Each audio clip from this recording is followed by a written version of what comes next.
Buenas tardes, vamos a dar inicio a la sesión de hoy. Bien, hemos estado viendo aplicaciones o ejemplos de la derivación implícita.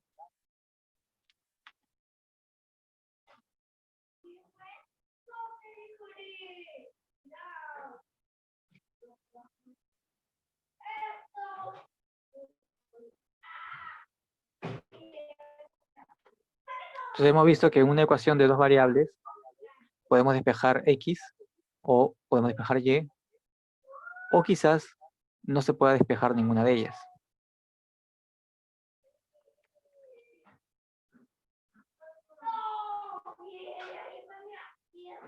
Sin embargo, recordamos que la derivada se basa en un proceso de límite. Entonces, cerca de un punto, basta con que Y sea función de X o X sea función de Y.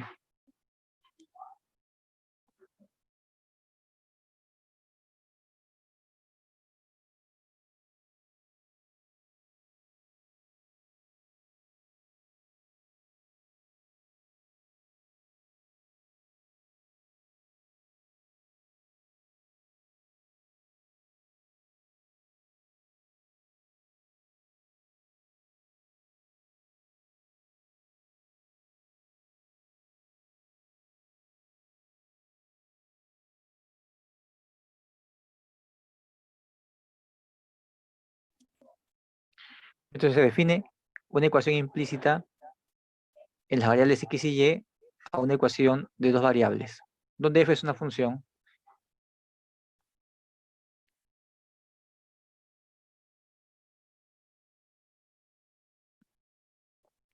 Por lo tanto, si hacemos variar X, también varía Y.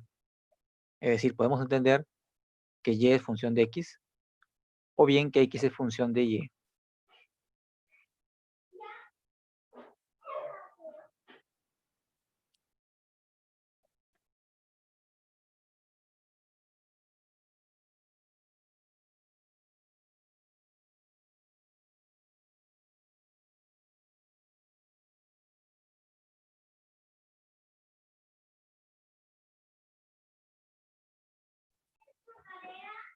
Entonces, en las ecuaciones anteriores, tenemos la definición de la función de dos variables, f de x, y.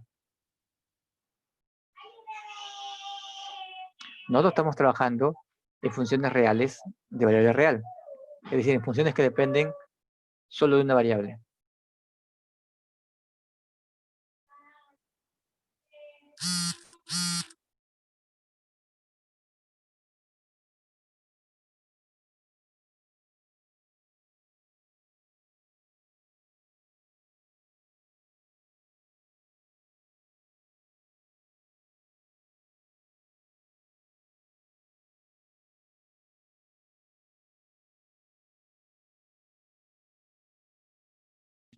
Cuando tenemos el caso de función de una sola variable, podemos calcular la derivada utilizando las reglas y fórmulas que hemos visto en clases anteriores. Para el caso de una función, o mejor dicho, de una relación de dos variables, vamos a utilizar lo que se llama derivada implícita. Entonces se deriva todo como si fuera función de X o función de Y.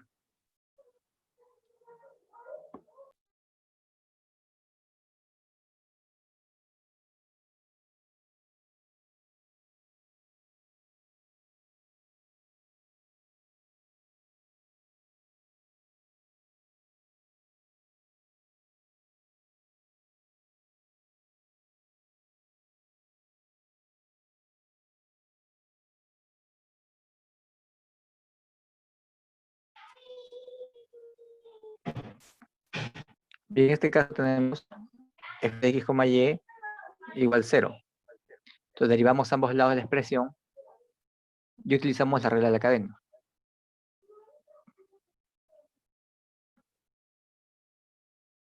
Al hacer esto, estamos suponiendo que y es función de x y que se puede utilizar la regla de la cadena.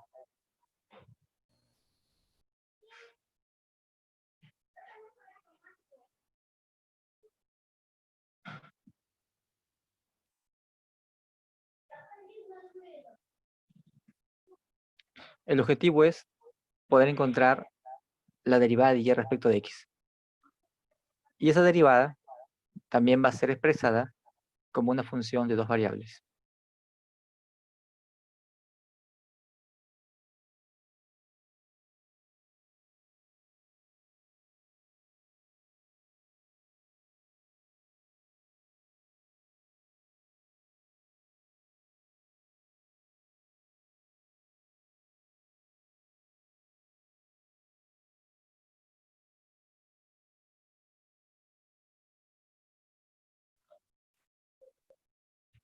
Entonces aquí vemos que podemos encontrar la derivada en todos los puntos que no estén intersectados con el eje X.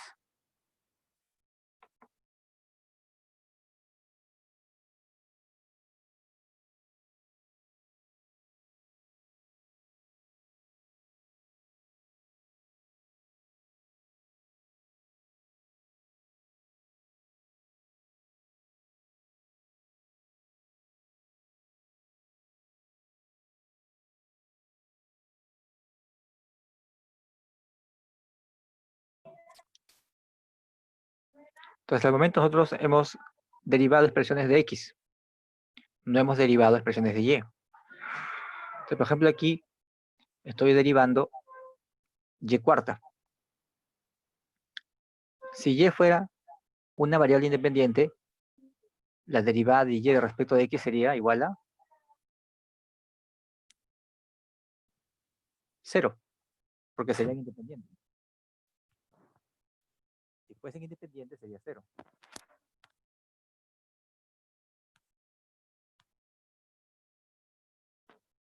En este caso, hay una dependencia respecto de X. Entonces Y depende de X. Por lo tanto, no es independiente. Entonces podemos utilizar la regla de cadena. Derivamos respecto de Y y multiplicamos por la derivada de Y respecto de X.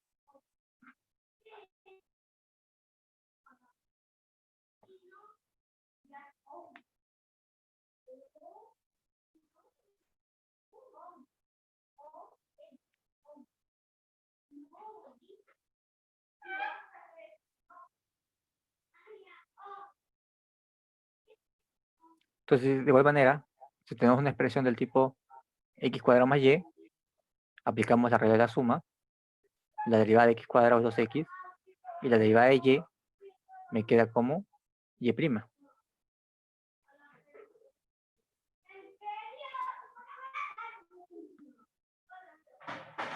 Esto obviamente se puede dar varias veces.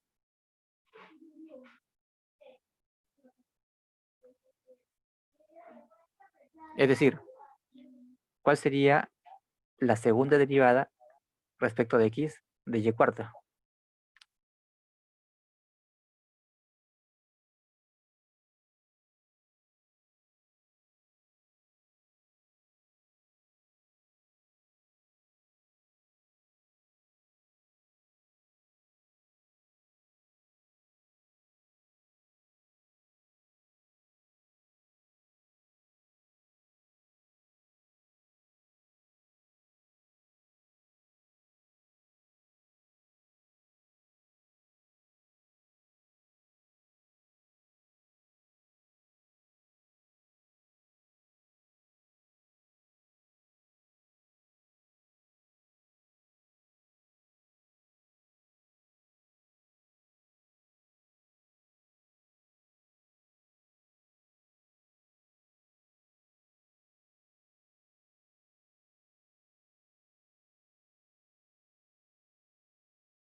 Entonces, si quiero derivar 2 veces y cuarta, es lo mismo que derivar la expresión 4y cubo y prima, donde se entiende que y prima es una función de y de x.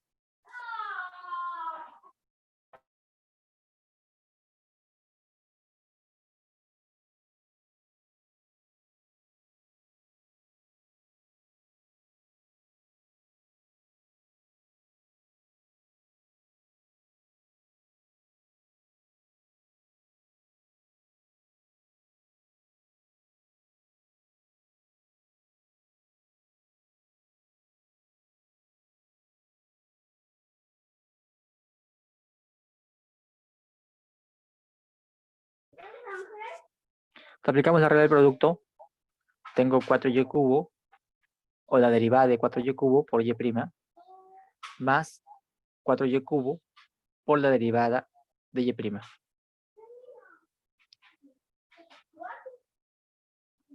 Entonces, en el segundo sumando, la derivada de y prima es y segunda.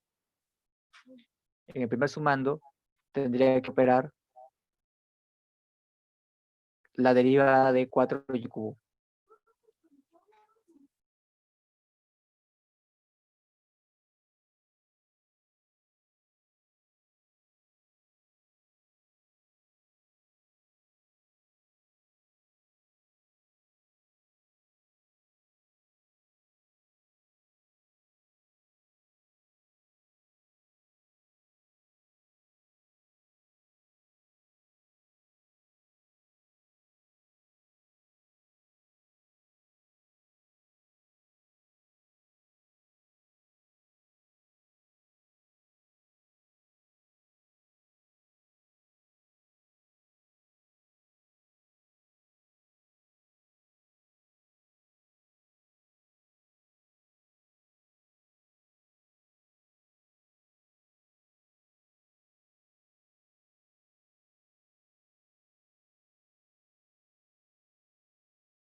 Entonces aquí tenemos que la derivada segunda de y cuarta queda en función de y prima y de y segunda.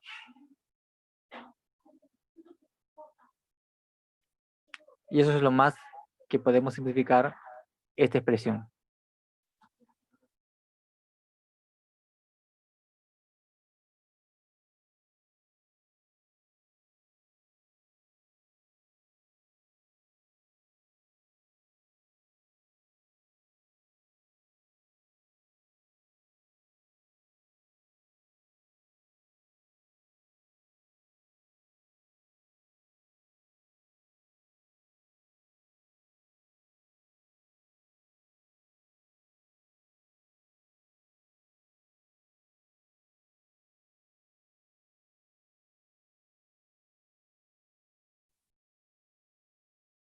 Mira, acá tenemos un segundo ejemplo.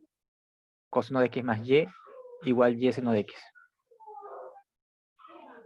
Entonces quiero la derivada de y respecto de x.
Bien, entonces acá tenemos una gráfica de coseno de x más y igual y seno de x. no es una función en todo su dominio, pero sin embargo, por vecindades, podemos ver que y es función de x, y en otras vecindades, x será función de y.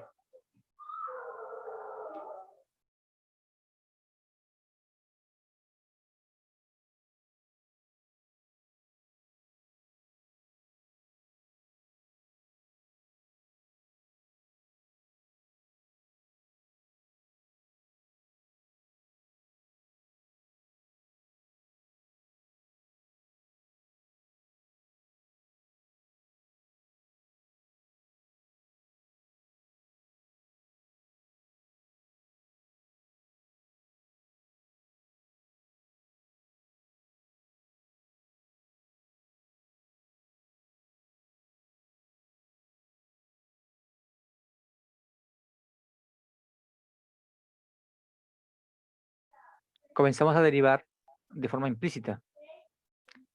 Derivamos el coseno de x más y, teniendo en cuenta que y es función de x, y luego derivamos y seno de x.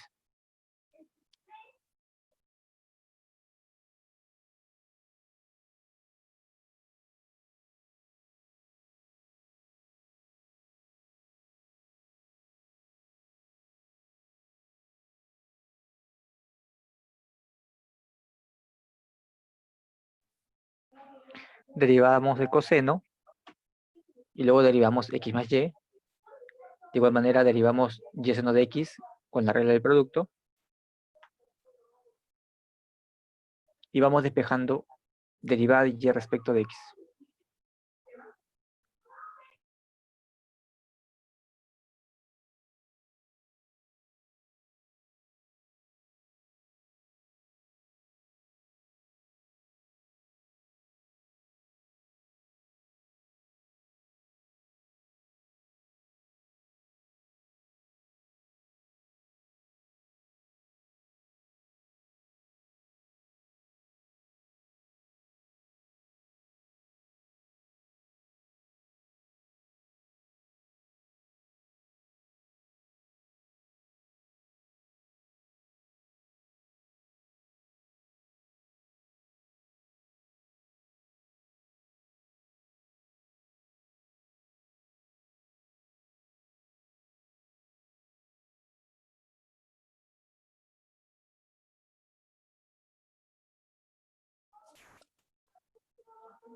Bien, ahora vamos a ver lo que se llama variación.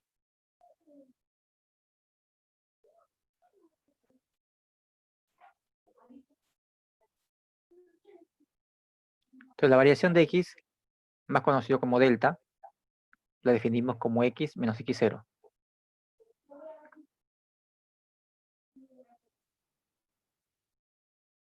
Este delta puede ser positivo, negativo o cero.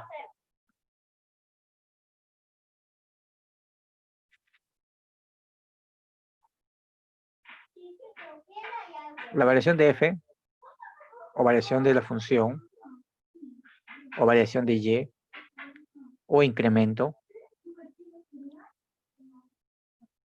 será y menos y0.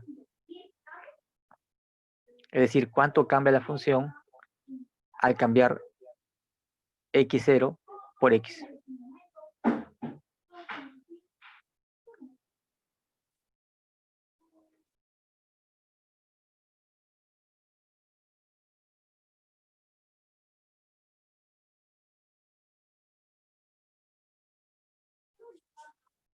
Un ejemplo.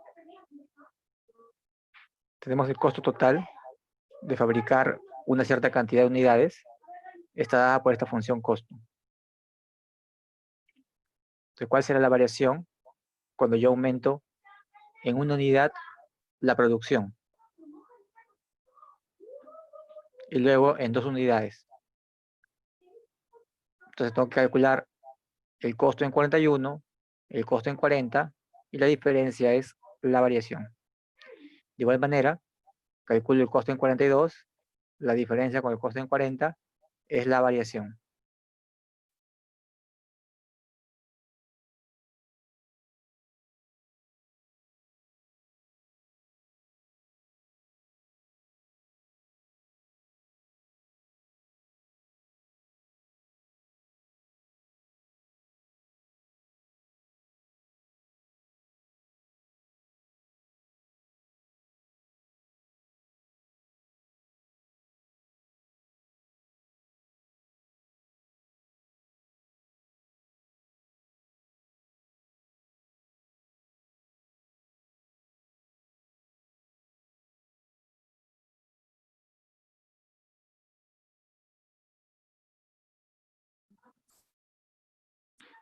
Bien, en el primer caso, la variación viene a ser 248.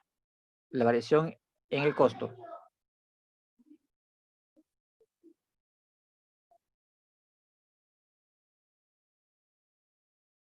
Entonces, lo que nosotros podemos decir es que cuando la producción se incrementa en una unidad, el costo aumenta en 248.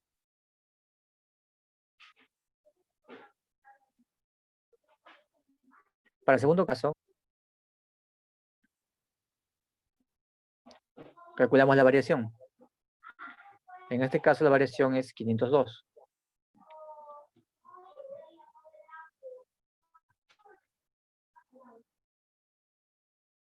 Entonces, en este caso, tendríamos que por cada unidad de producto que se produce, el costo aumenta en 251.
Bien, aparte de la variación en X y la variación en la función, también se suele hablar de la variación porcentual, que vendría a ser simplemente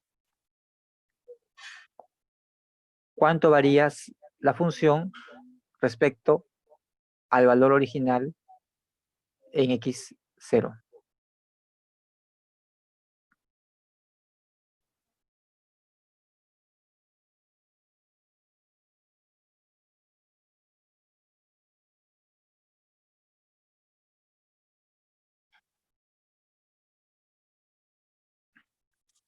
Lo vamos a escribir acá.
Entonces, la variación relativa es el cambio respecto al valor inicial de la función y la variación porcentual es expresado en porcentajes.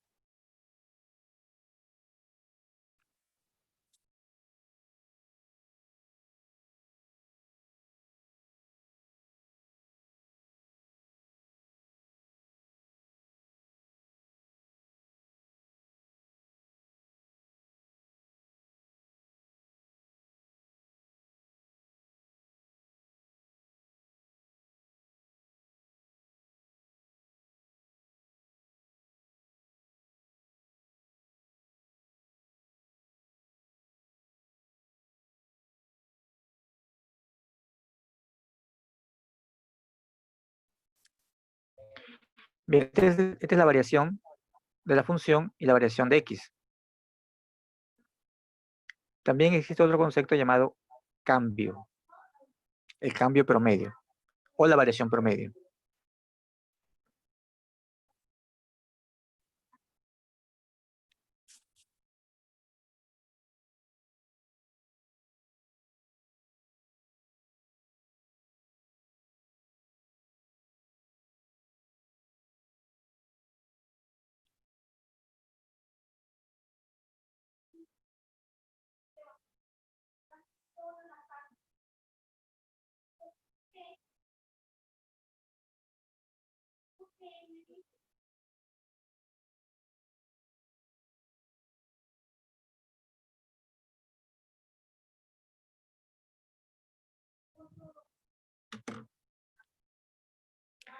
Entonces, el cambio promedio básicamente es cuánto cambia f por unidad de x.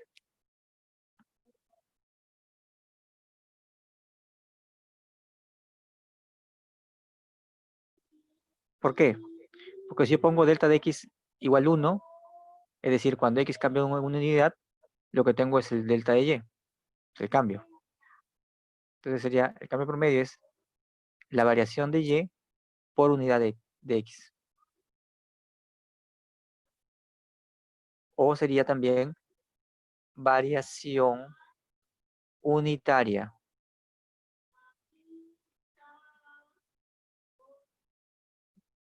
Entonces serían sinónimos decir cambio promedio o variación unitaria, que básicamente es este cociente diferencial.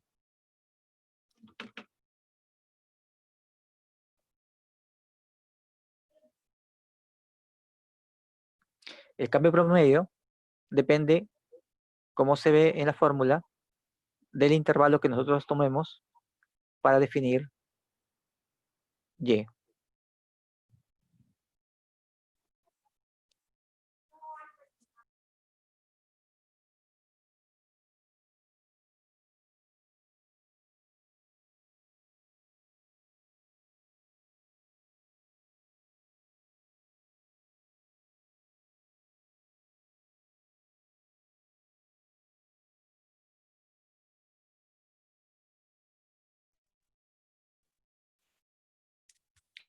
En este ejemplo, tenemos una variación de 248. Eso fue cuando cambiamos de 40 a 41 unidades de producto. Entonces el cambio promedio es 248. En el segundo ejemplo, hicimos un cambio de 2 unidades y obtuvimos un cambio en el costo de 502. Así que el cambio promedio es 251.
Bien, entonces vamos a recordar la definición de diferencial.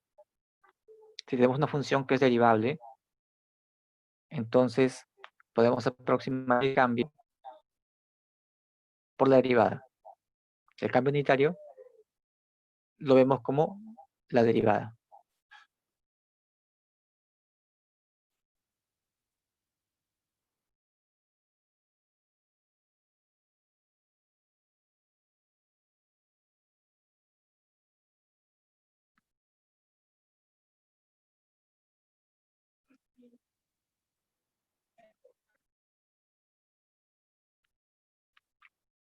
Entonces nosotros ya hemos visto la justificación de este cociente, por qué la aproximación se emplea si delta de x es pequeño, ¿no? Porque f de x0 más h más es f de x0 más la derivada por h más una función que tiende a 0.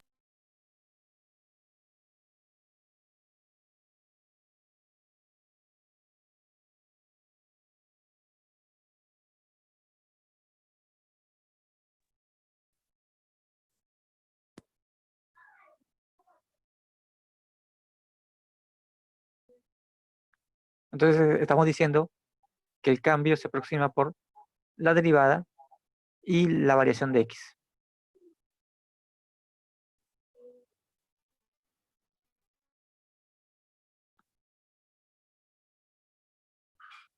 Entonces definimos el diferencial de f como de y.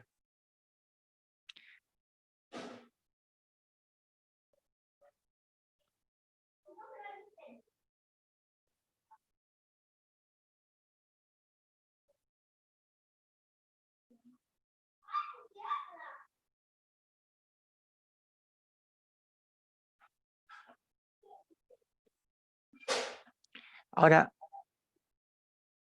estos cocientes, delta de y sobre delta de x, son la variación promedio.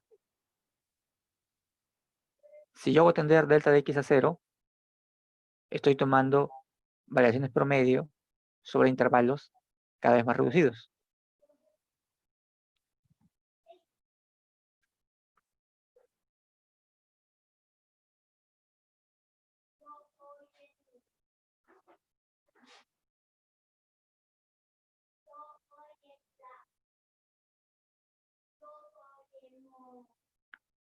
Entonces ya no hablamos de cambio promedio, sino de cambio instantáneo. Es decir, la derivada vendría a ser el cambio instantáneo.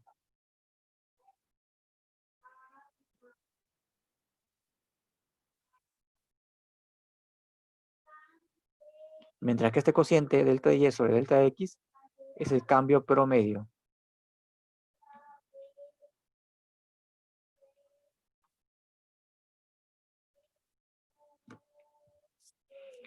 Entonces, cuando hablamos de cambio instantáneo, nos referimos a la derivada evaluada en un punto x0. Y cuando hablamos de cambio promedio, nos referimos al cociente diferencial.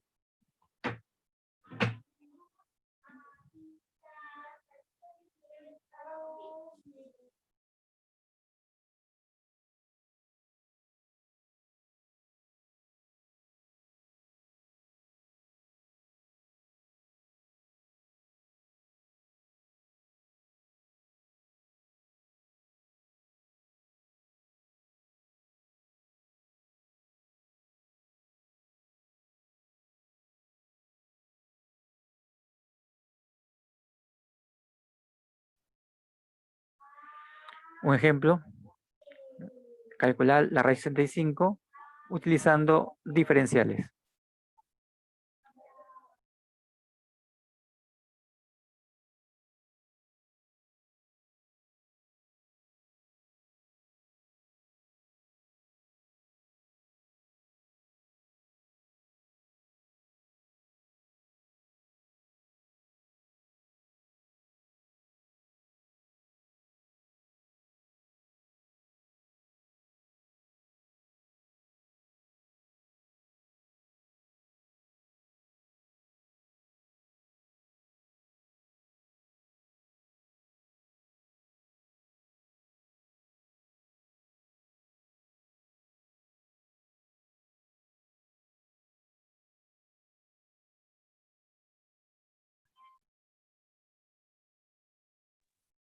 Entonces aquí tenemos que expresarlo como un cambio. Entonces aquí ponemos que f de x es raíz de x, tengo su derivada, y considero x0 igual a 64 y delta de x igual a 1. Es decir, yo conozco la raíz de 64 quiero conocer la raíz de 65, entonces el cambio se aproxima con el diferencial.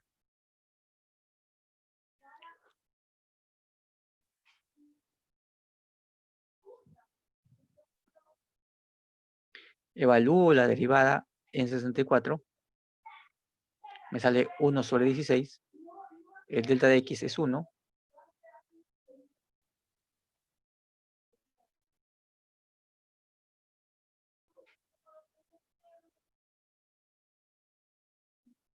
es decir, la raíz de 65 será 8 más 1 sobre 16.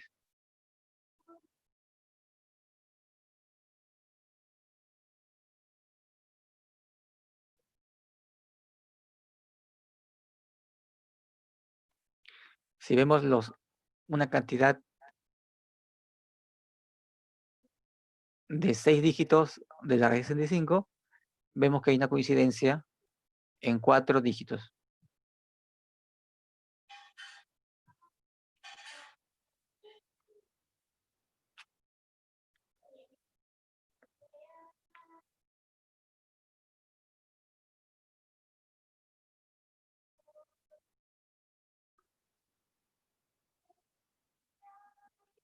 Mientras aquí vemos la justificación de expresar delta de x como dx.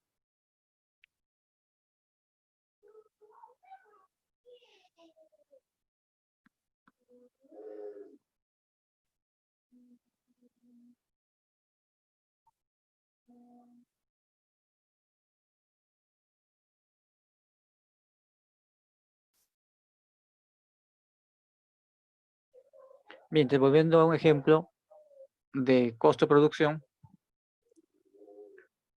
entonces me dicen que la producción actual es de 100.000 unidades y se planea una variación de 5.000 unidades.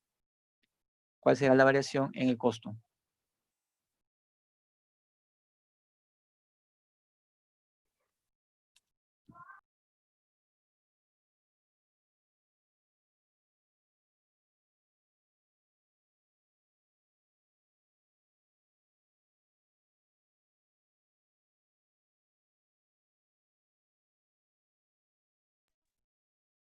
Entonces la variación se aproxima por medio del diferencial. O sea, el cambio en el costo va a ser igual a la derivada en el nivel de producción actual por el cambio en la producción. En este caso derivo, tendría 4,5 y luego el cambio es de menos 5. Hay que tener en cuenta que estamos fabricando a un nivel de producción dado en unidades de miles. Es decir, Q representa miles de unidades. Por lo tanto, aquí la variación es de menos 5.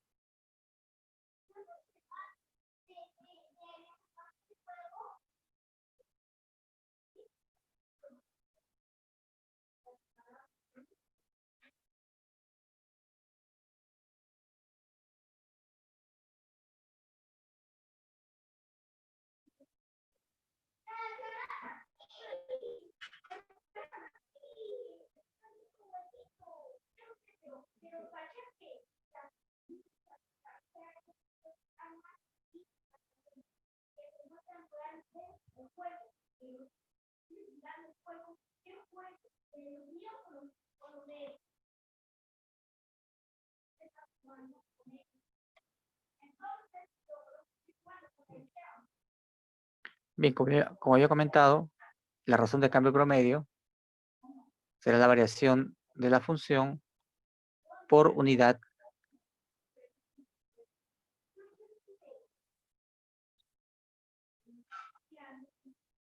en la variable x.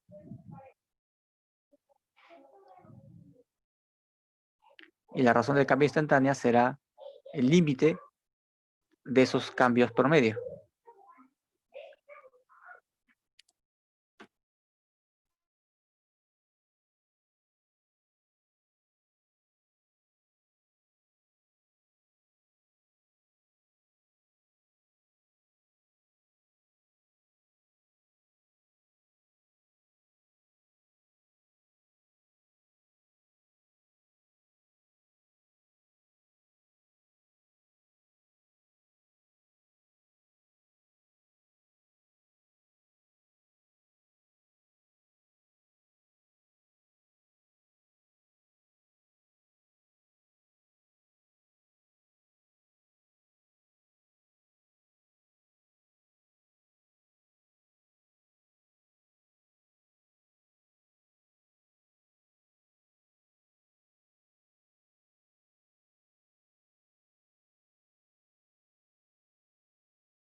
Bien, entonces aquí también tenemos un ejemplo para calcular la razón de cambio promedio y la razón de cambio instantánea.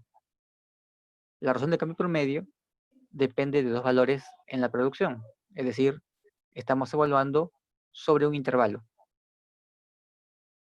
En cambio, la razón de cambio instantánea solamente depende de un nivel de producción.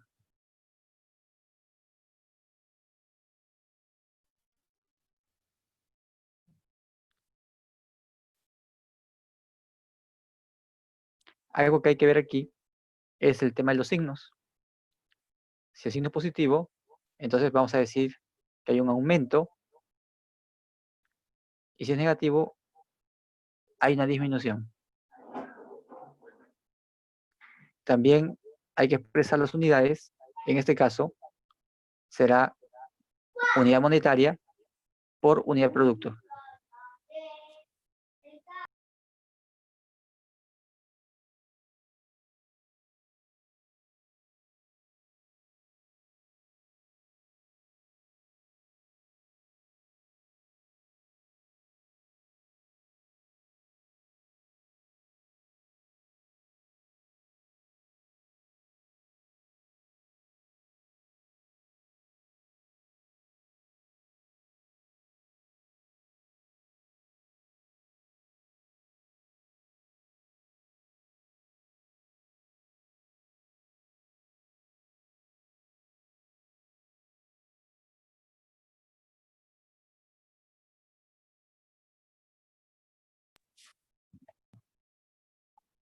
Entonces acá tenemos los cambios promedio, 248, 251.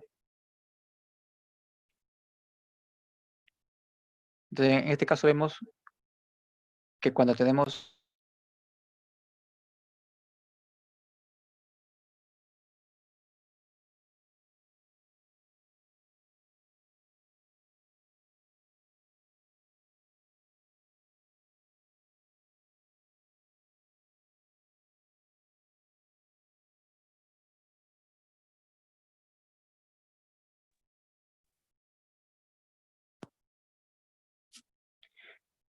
entonces vemos que efectivamente la variación depende de la longitud del intervalo sobre el cual se evalúa el cambio.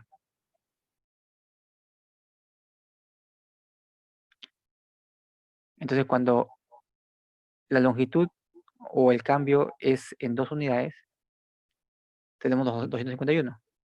Cuando disminuimos a un cambio de una unidad, tenemos 248. Entonces, uno podría esperar que cuando se hace la razón instantánea, vamos a tener una cantidad menor, que es lo que efectivamente pasa, y tenemos un cambio de 245 unidades monetarias por unidad de producto.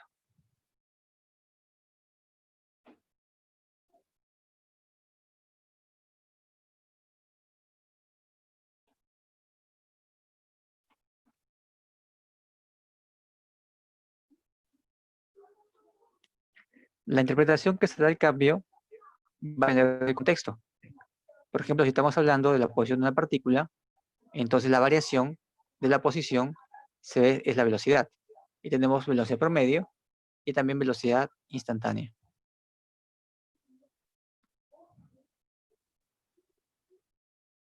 Y luego hay que ver las unidades. Serán unidades de distancia sobre unidades de tiempo.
En un ejemplo, un globo se infla con aire a razón de 200 centímetros cúbicos por minuto. ¿A qué razón cambia el radio cuando éste mide 10 centímetros?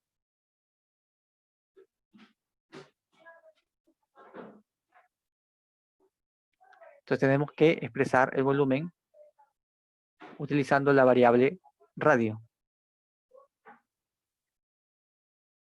La razón se interpreta como la razón instantánea, porque no nos dicen que estamos tomando dos valores promedio.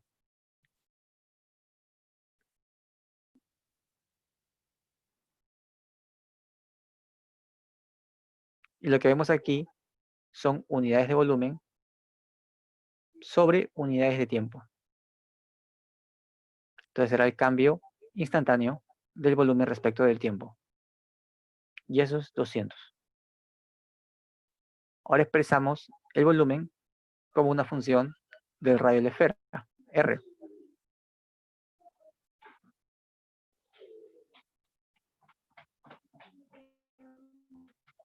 Entonces aquí vemos que el volumen es 4/3 de pi r cubo. La derivada o la razón instantánea será 4pi r cuadrado por la variación instantánea del radio. Me piden la razón de cambio. Se sobreentiende que es cambio, que es razón instantánea, para el nivel de R igual 10. Entonces evaluamos todo esto en R igual 10. Sabemos que aquí la variación instantánea del volumen es 200. Y tendría 200 por 4pi por el valor del radio, que es 10, por la variación instantánea del radio cuando vale 10. Y de ahí despejamos el cambio instantáneo en el radio. Tendrá unidades de longitud sobre tiempo.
Veamos un ejemplo de cálculo con diferenciales.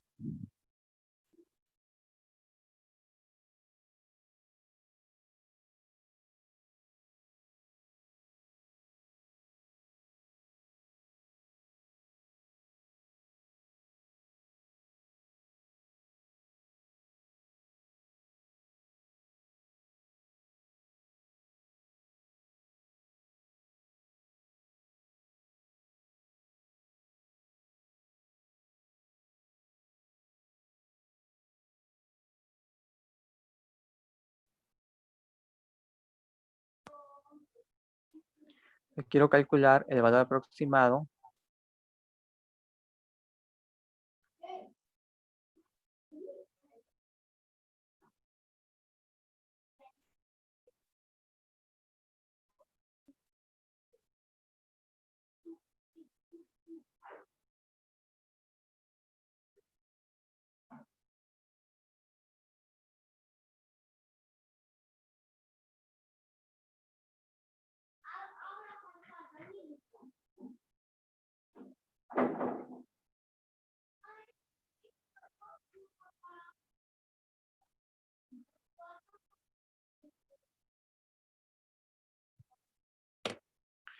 quiero calcular el valor aproximado de esta expresión utilizando diferenciales.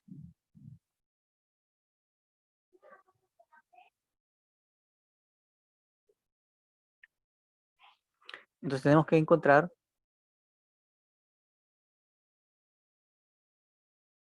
un x0 y un h. Y también definir una función, de tal manera que f de x0 sea un valor conocido.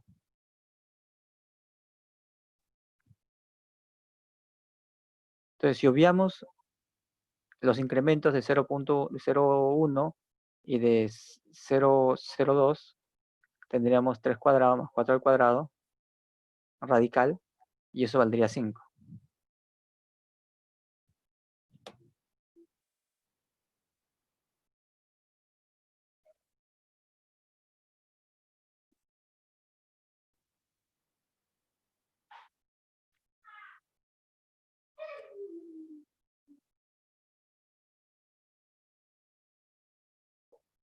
Entonces, ¿qué expresión podría tener f?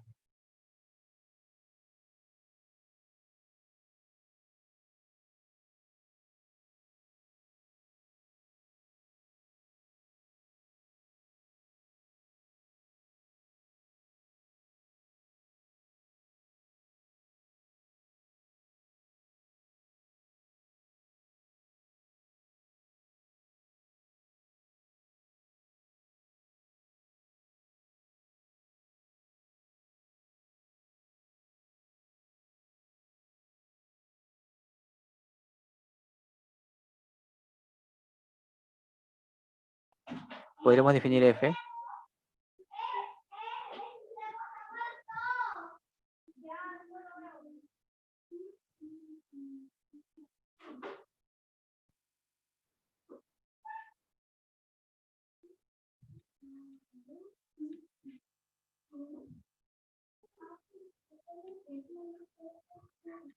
¿Quién sería x0?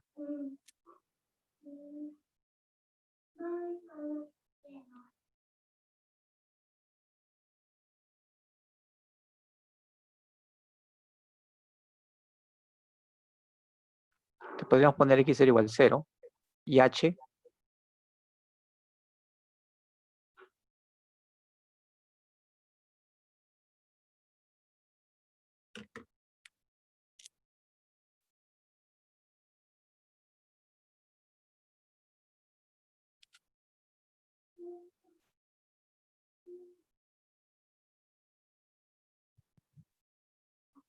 Entonces, f en 0 es conocido.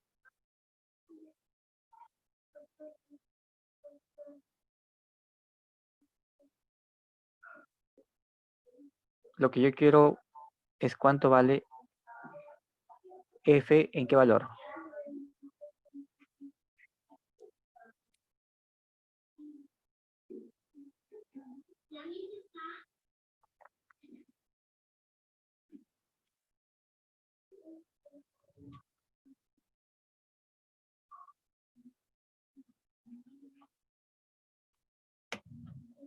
Entonces puedo expresar f en 0,01 como f en 0, que vendría a ser 5, más el diferencial de la función.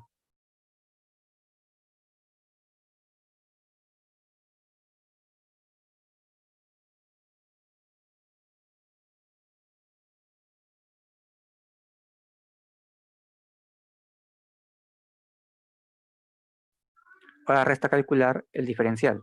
Para eso tenemos que encontrar la derivada evaluada en 0.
Entonces procedemos a derivar y evaluar en x igual 0.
Entonces, finalmente el resultado que buscábamos es 5,022.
Veamos otro ejemplo.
Bien, entonces aquí tenemos el volumen de una esfera expresado por la relación 4/3 de pi r cubo.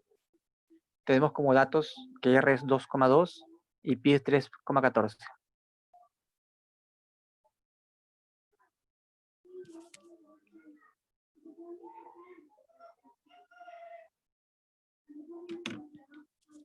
Entonces piden el error al calcular el volumen de la esfera.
Entonces procedo a calcular el diferencial. Entonces acá hay que tener en consideración que tenemos una aproximación de pi. Y también tenemos una aproximación de r. Es decir, r tiene dos cifras decimales exactas. Pi también. Nosotros conocemos que el valor de pi no está restringido a dos cifras decimales.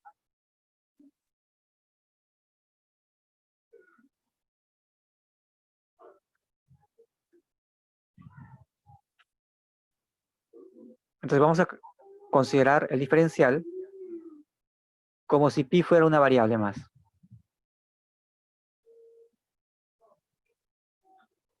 El diferencial de volumen será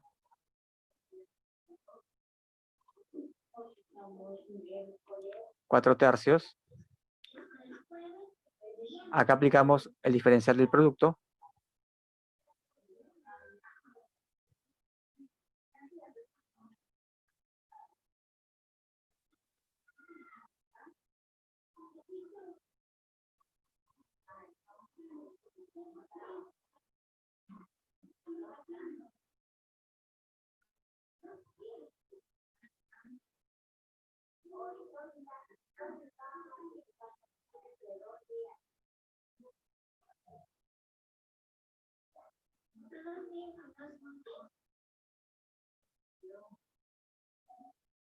Entendiendo que el diferencial de R y el diferencial de pi son los cambios aproximados en R y pi.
Entonces ahora expresamos los diferenciales como cambios.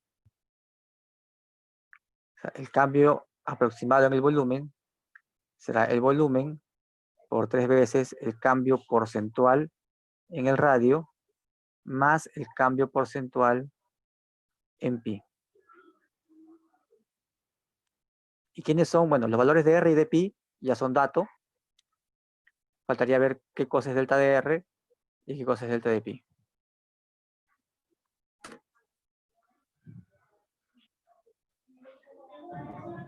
Entonces, si tenemos que pi tiene 2 dígitos decimales, la variación en pi será 1/2 de 10 a la menos 2. Igual para R.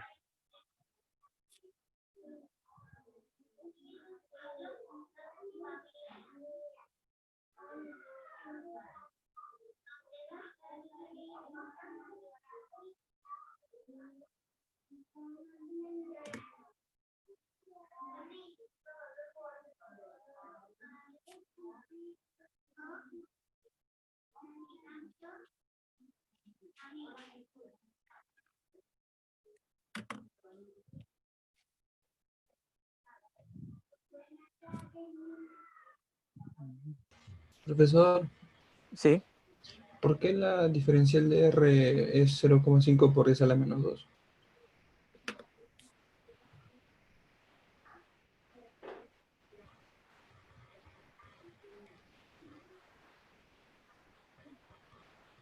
Es la... es o sea, se considera que es la mitad de la unidad de medida. En este caso estamos trabajando con números aproximados.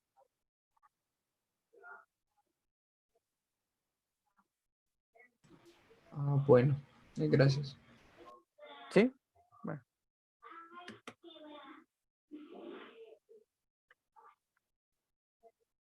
No, pero o sea, si iba a explicarlo, por favor, para que quede un poco más claro. Entonces, si lo iba a explicar, por favor.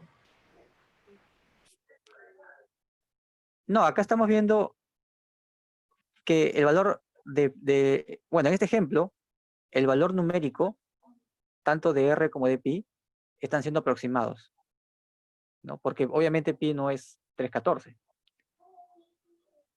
Entonces, si yo considero, por ejemplo, que una aproximación de pi por 314, entonces, ¿cuál es el error que estoy utilizando? O sea, ¿cuál es el error que estoy cometiendo?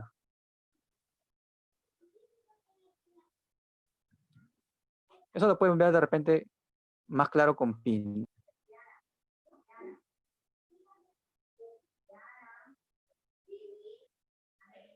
Le voy a poner pi asterisco, ¿ya?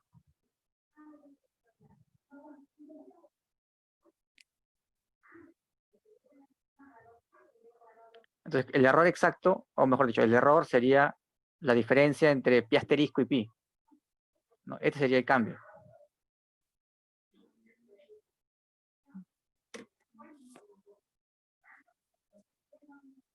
O sea, digamos que el valor de pi yo no lo conozco en forma exacta, no lo puedo ubicar, pero ¿qué podría decir?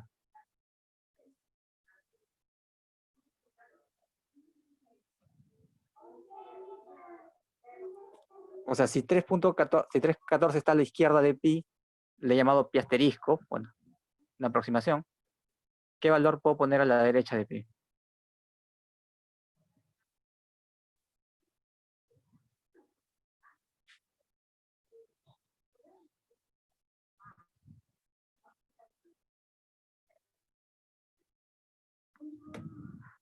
Dos veces la diferencial de pi.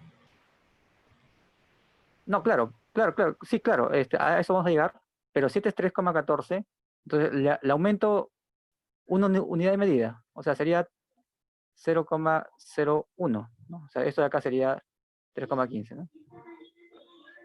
Entonces, yo sé que, bueno, estoy acotando, pi está entre pi asterisco y pi asterisco más 0,01. No sé dónde está. Entonces yo puedo decir que el error, si yo parto del punto medio, el punto medio de ese intervalo, ¿cuánto mide este intervalo? 10 a la menos 2, ¿no? Entonces yo parto del punto medio, entonces yo sé que el error, no sé si es este, ¿no? El error que estoy metiendo es menor que la mitad del intervalo, ¿no? Porque pi está en la mitad izquierda o está en la mitad derecha. En algún lado está. Entonces el error va a ser menor o igual que la mitad de la longitud de ese intervalo. Ese intervalo corresponde o tiene longitud 10 a la menos 2. Por eso estoy considerando que estos errores son del orden de la mitad de 10 a la menos 2. Es una aproximación. O De sea, repente hace lo acá mismo podría con utilizar R. menor o igual, pero vamos a poner que es igual.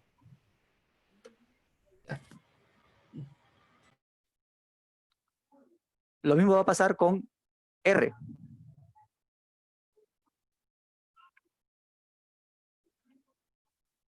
El valor real del radio va a estar entre 2.25 y 2.26 o 2.25 y 2.24.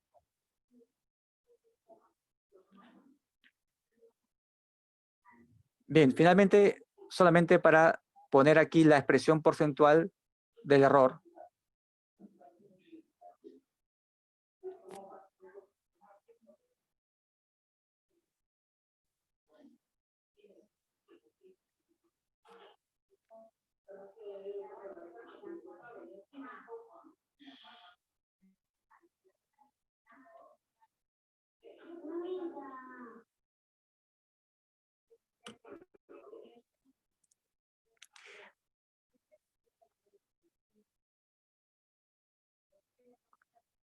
Bien, entonces en el lenguaje de errores, los cambios porcentuales serían errores porcentuales, los cambios relativos serían errores relativos, y los cambios serían errores absolutos.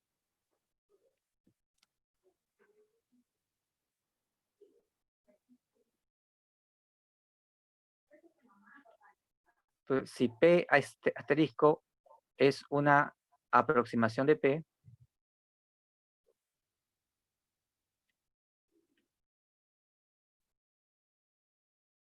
el error absoluto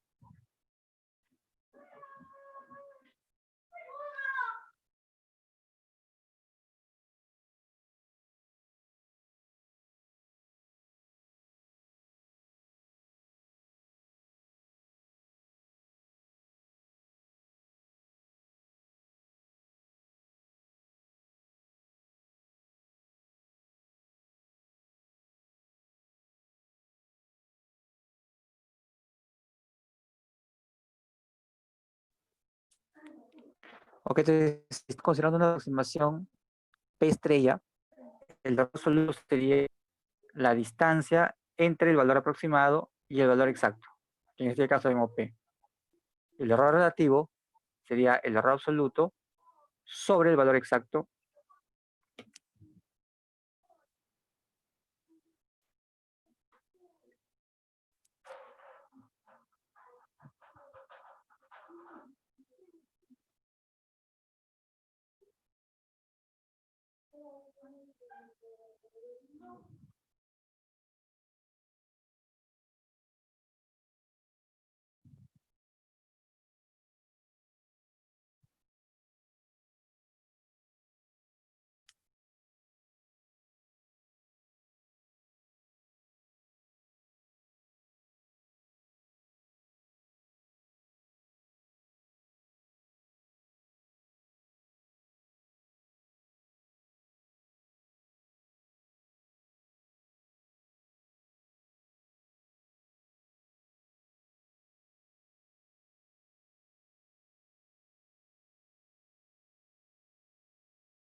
Bien, vamos a ver ahora lo que es aproximación lineal.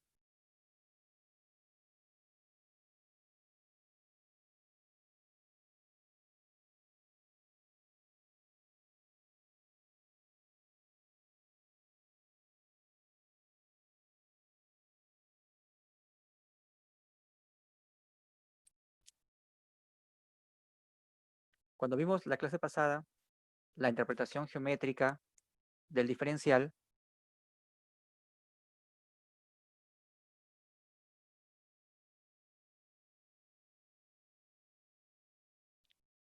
vimos que f de x0 más h era f de x0 más f' en x0 más un resto que dependía de x0 y de h.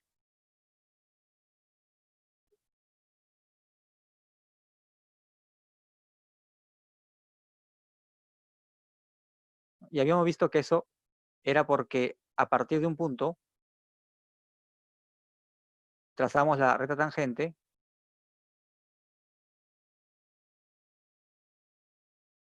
Tenemos también la función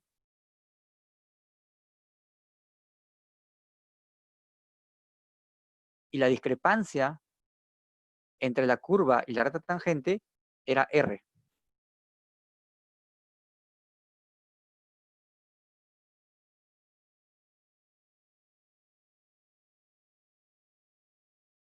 La discrepancia entre el valor sobre la recta tangente y el valor inicial f de x0 era el diferencial. Este punto inicial es x0, f de x0. Entonces, aproximar el incremento de la función por el diferencial tenía sentido cuando h tiende a 0 porque r tiende a 0.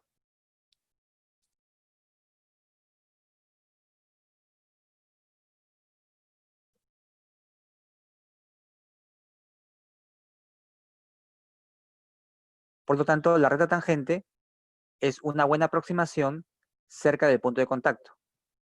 Y a eso se le llama aproximación lineal.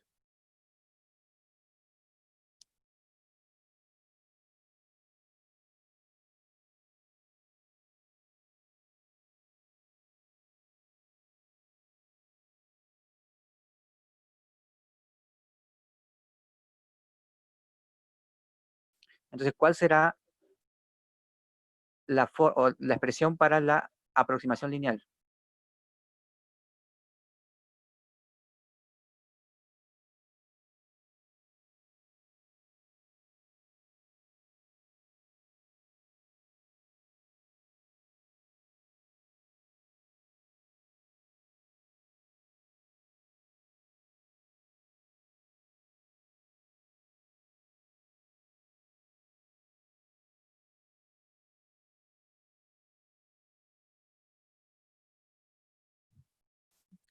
La aproximación lineal de f se define como y0 más la derivada en x0 por el cambio en x, que sería x menos x0.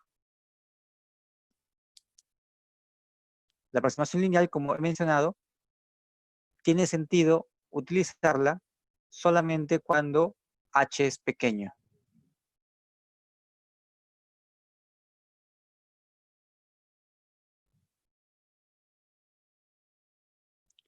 Una aplicación muy importante de la aproximación lineal se da en el caso de resolver ecuaciones no lineales.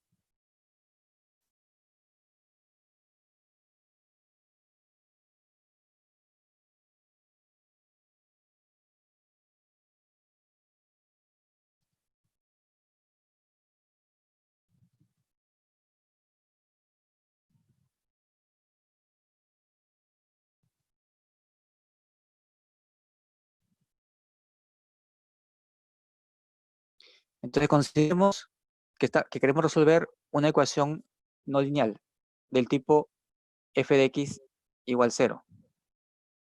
Entonces y igual f de x es una curva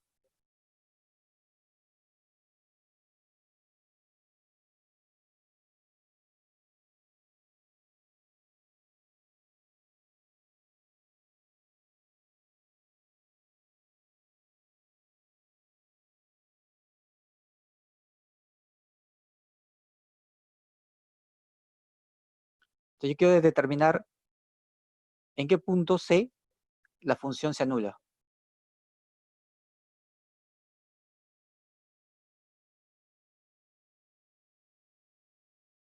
Este punto C es desconocido. Lo único que, no lo único, pero sí un primer intento sería aproximar la función por una ecuación lineal, porque ya sabemos resolver ecuaciones lineales.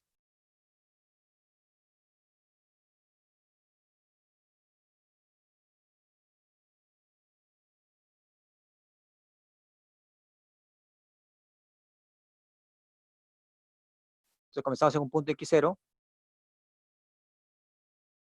y trazamos una recta tangente.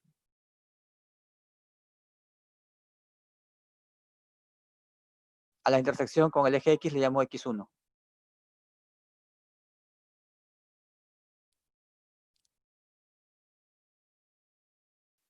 Entonces, ¿cuál es el valor aproximado de la solución? X1. ¿Cómo obtengo X1? Intersectando la parte lineal de la función con el eje X. Es decir, esta aproximación lineal tiene que valer 0. Cuando eso vale 0, esta aproximación lineal, X es X1. Entonces tendríamos 0 igual a Y0 más la derivada en X0 por X1 menos 0. Entonces, X1 me sale igual a menos Y0, que sería f de X0,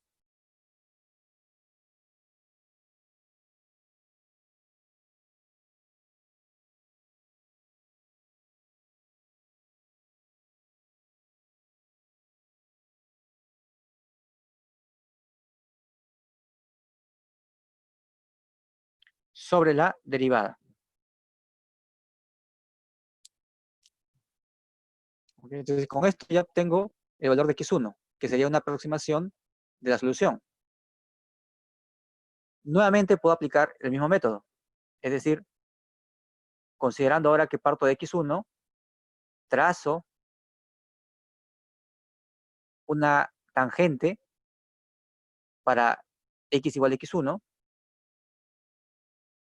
y luego intersectar con el eje X. Esta tangente tiene ecuación L2.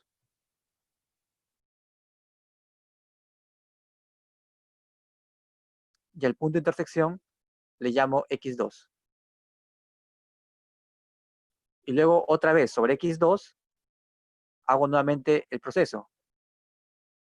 Calculo una tangente para X igual a X2, lo intersecto con el eje X y sería X3.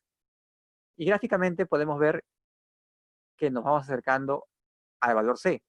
Eso no se va a dar siempre, pero con algunas funciones, o mejor dicho, con ciertas condiciones, se va a verificar que nos vamos aproximando a la solución de la ecuación. Es lo que se llama un proceso iterativo.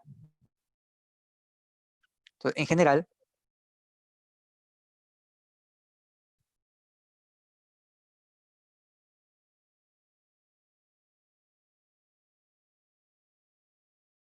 el nuevo valor de la solución aproximada es el antiguo menos f de x sub k sobre f' de x sub k. A esto se le llama método de Newton.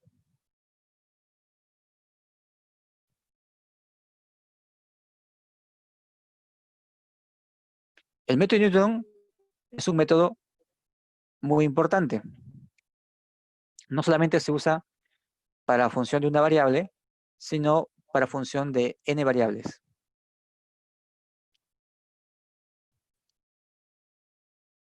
Veamos un ejemplo.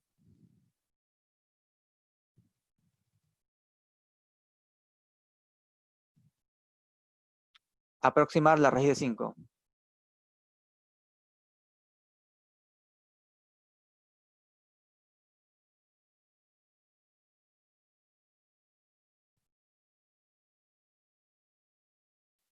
Te quiero aproximar la raíz de 5 por el método de Newton. También podría aplicar el teorema del cero para funciones continuas. Es decir, aplicar o construir una función que cambie de signo y luego ir reduciendo intervalos por la mitad. Sin embargo, si utilizo la derivada, el método de Newton es más veloz que el método de bisección, que es el método que se utiliza o que utiliza el teorema del cero.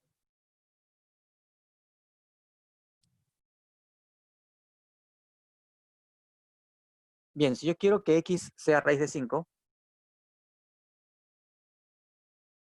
entonces lo que quiero resolver es x cuadrado igual a 5. Por lo tanto, x cuadrado menos 5 es 0. Entonces la función que debo considerar es x cuadrado menos 5. La derivada es 2x.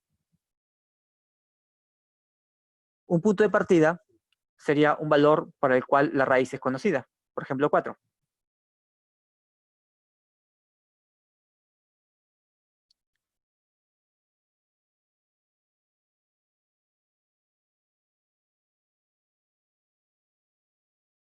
Supongo x igual a 4, y por lo tanto x en k más 1 es x en k menos la función, que sería x sub k al cuadrado menos 5, dividido sobre la derivada.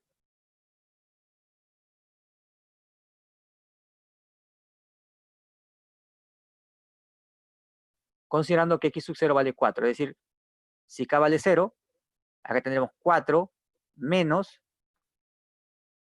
bueno, acá tendríamos 16 menos 5 sobre 8, y encontramos x sub 1, y luego para k igual 1, tendríamos que encontrar o calcular x sub 2, pero el valor de x sub 1 ya es conocido, y así sucesivamente.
Bien, acá he puesto un ojo de cálculo. Estoy comenzando con x sub k igual 4. Y luego comienzo a hacer algunos cálculos para k igual 1, 2, 3, 4 y 5.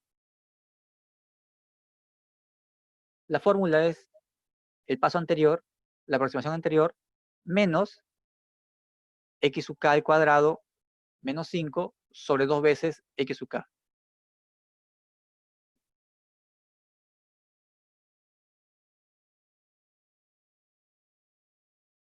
Entonces vamos a examinar los valores numéricos.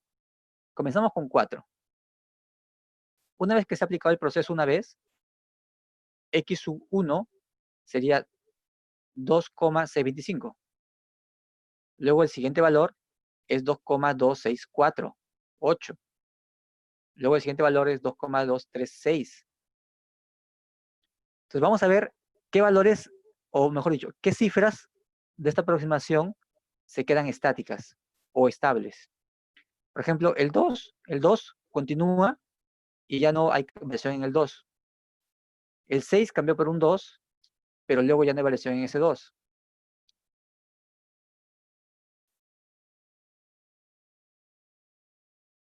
Es decir, en la primera fase del método de Newton ya teníamos un dígito exacto, que es 2. En la segunda fase tenemos un dígito adicional, otro 2. En la siguiente fase no tenemos solamente un dígito adicional, sino dos dígitos adicionales estables o exactos, porque después ya no cambian. Después, en la siguiente fase, tenemos dos dígitos adicionales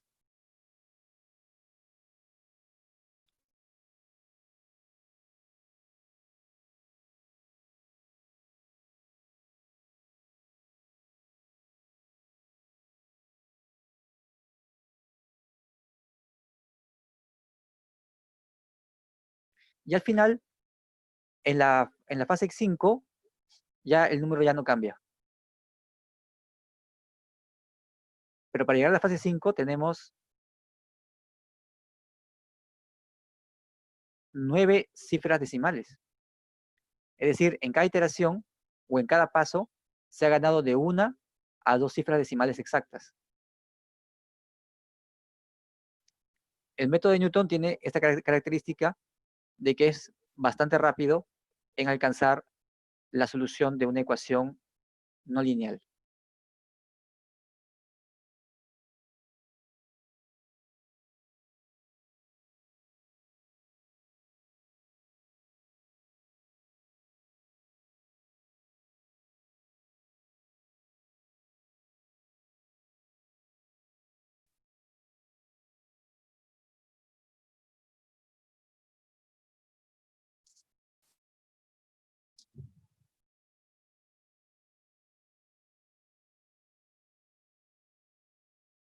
¿Dónde fallaría este método? Cuando la derivada es cero. Cuando la derivada es cero, obviamente el método ya es impracticable. Pero también cuando la derivada es muy cercana a cero, o sea, donde podemos, o sea, podemos dividir, ¿no? Entre un número, digamos, 10 a la menos 6, se puede dividir. Pero también el método ahí falla, porque a pesar de que se puede avanzar con los cálculos, la solución que nos va a dar no es adecuada, ¿no? Un ejemplo es la función arco tangente.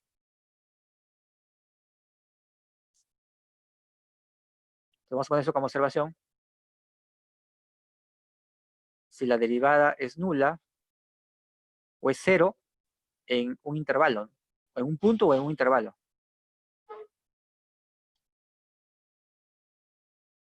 O muy cercana a cero.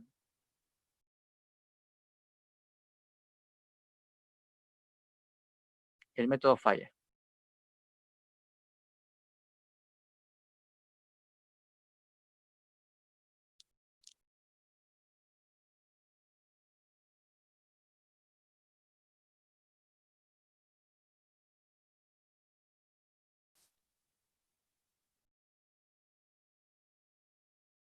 Yo quiero encontrar solución de arco tangente de x igual 0. Bueno, nosotros conocemos el arco tangente.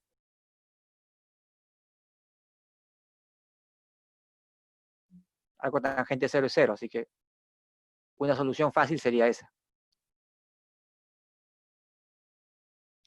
Pero si yo encuentro el método, si yo quiero calcular mediante el método de Newton,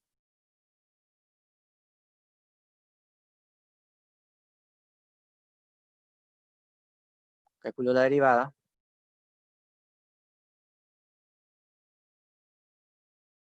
Miren que para x igual 20, por ejemplo, sería 1 sobre 400.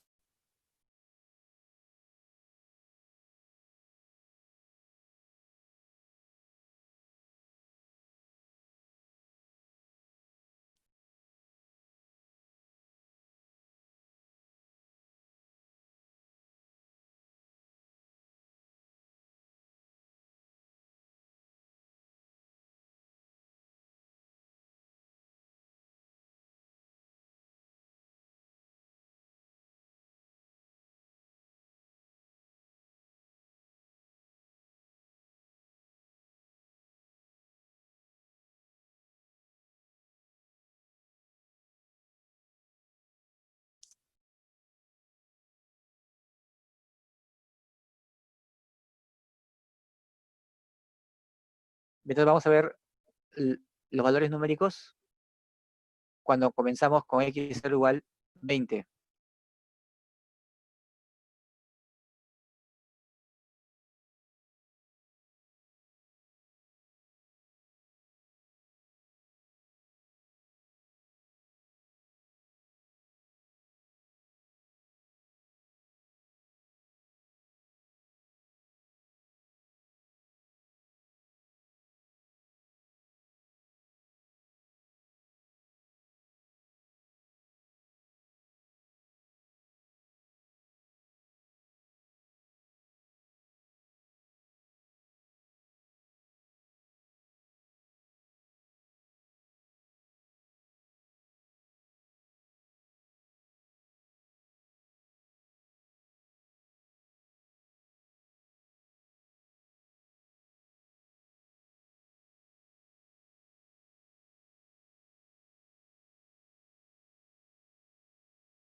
Entonces acá he puesto los valores numéricos para arco tangente.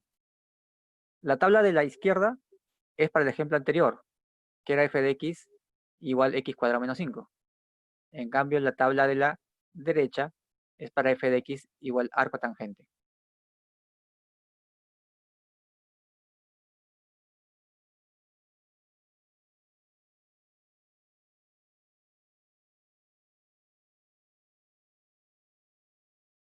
Entonces vemos que si comenzamos en 20, sencillamente no hacen no hacen nada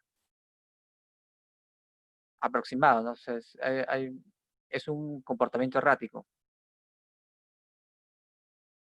Claro, de repente uno podría pensar que depende del intervalo de inicio.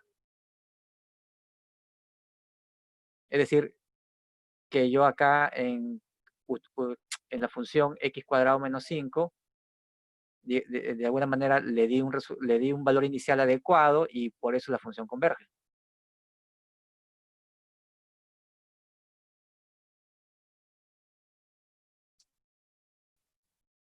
Le voy a poner, en el primer ejemplo le voy a poner que inicie en 100.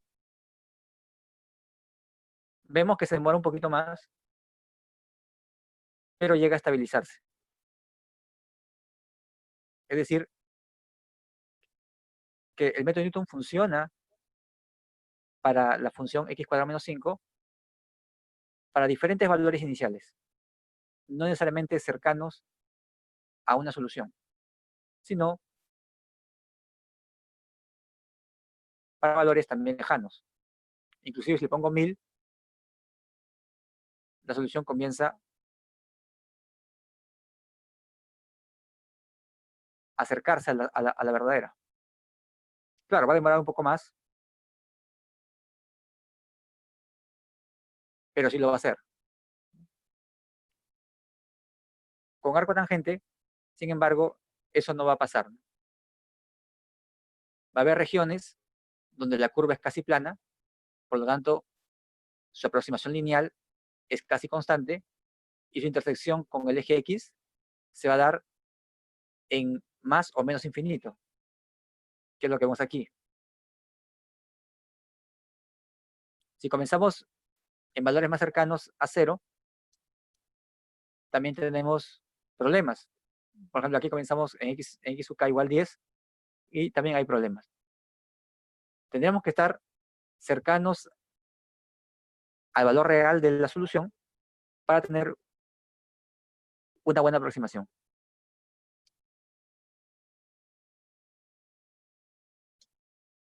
Entonces, por ejemplo, yo pongo x sub k igual 1 y me calculo en forma exacta la solución ya en el paso 4. Si pongo x sub k igual 2, también hay problemas. Por lo tanto, estamos viendo que hay funciones para las cuales el método de Newton funciona de manera estable y hay funciones para las cuales el método de Newton no funciona. Después vamos a ver qué características tienen que tener una función para que el método de Newton funcione de manera estable.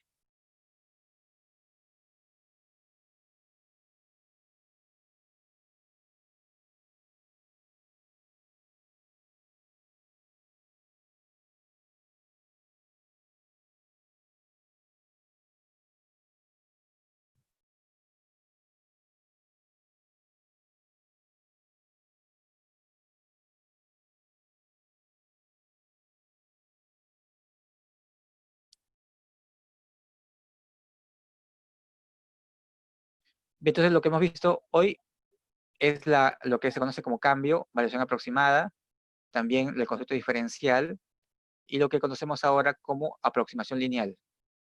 Es decir, reemplazar una función por por la ecuación de la red tangente, pero solamente tiene validez en una vecindad, es decir, cuando h tiende a 0.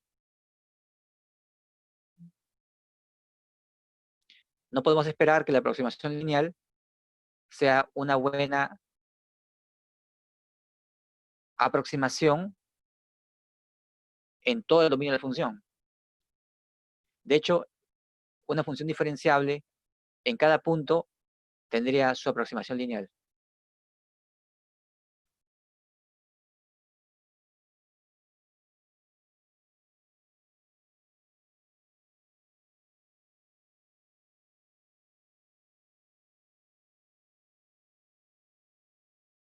Muy bien, entonces eso sería todo hasta el momento. Recuerden que el día lunes ya tenemos el examen parcial de 8 a 10.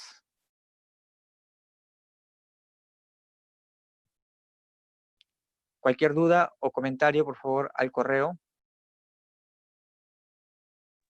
Profesor, ¿hasta qué tema viene el parcial? ¿Cómo? ¿Hasta qué tema viene el parcial? Hasta la semana 6, que era definición de derivada, interpretación geométrica, lo que es recta tangente, recta normal, y la definición de derivada, ¿no? O sea, como el límite de f de x más h menos f de x sobre h cuando h tiende a 0. Hasta ese tema.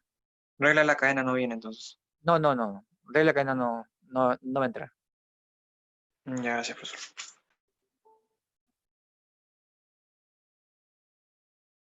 Muy bien. Entonces, terminamos. Muchas gracias por la asistencia.